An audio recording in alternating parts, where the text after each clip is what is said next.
Em dic Xavier Garcia i en el marc d'aquest seminari presentaré aquesta presentació amb el títol Gestió forestal orientada a l'augment dels recursos hídrics. I començaré amb aquesta qüestió. Es poden gestionar els boscos perquè generin més aigua blava? Però què és l'aigua blava? Quan parlem d'aigua blava ens referim a aquella aigua que hi ha en els nostres rius, en els nostres llacs, en els nostres embassaments o també en els nostres aqüífers i que podem utilitzar amb més o menys facilitat per a l'abastament urbà o el reg.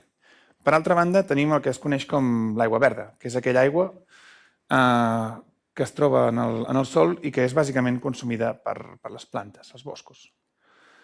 En el context català, en les últimes dècades hi ha hagut un increment molt important de les masses forestals, de la seva extensió, de la seva densitat, degut, entre altres motius, per una manca d'ús o gestió forestal. I això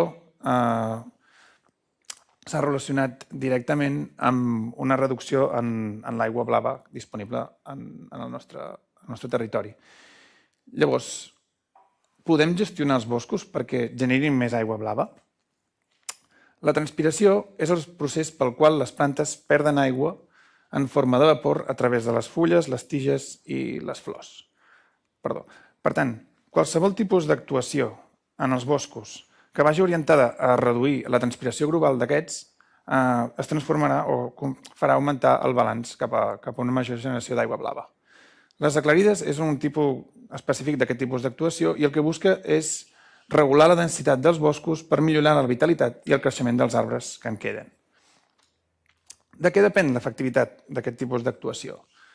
Bàsicament de la intensitat de les aclarides, de si són molt intenses, moderades o poc intenses, del tipus de bosc. A Catalunya tenim molts tipus diferents de bosc, tots ells transpiren diferents o també es recuperen amb més o menys rapidesa després d'una intervenció d'aquest tipus.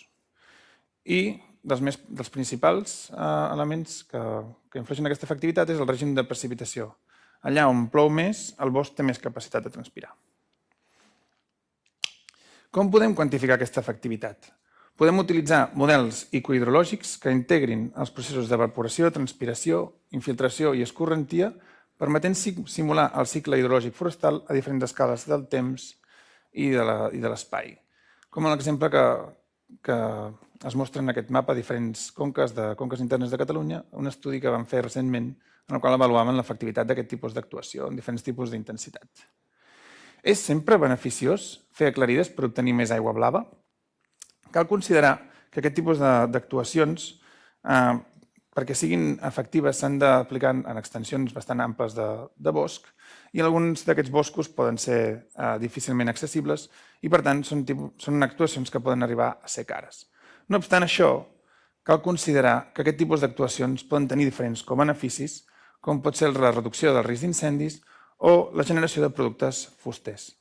Tanmateix, si no es planifiquen bé, també poden tenir alguns perjudicis, com l'increment de risc d'inundació o l'erosió del sòl. Com a conclusió final, per tant, la gestió forestal pot ser una eina més per garantir l'abastament d'aigua en un context de canvi climàtic, però s'ha de planificar bé. Moltes gràcies.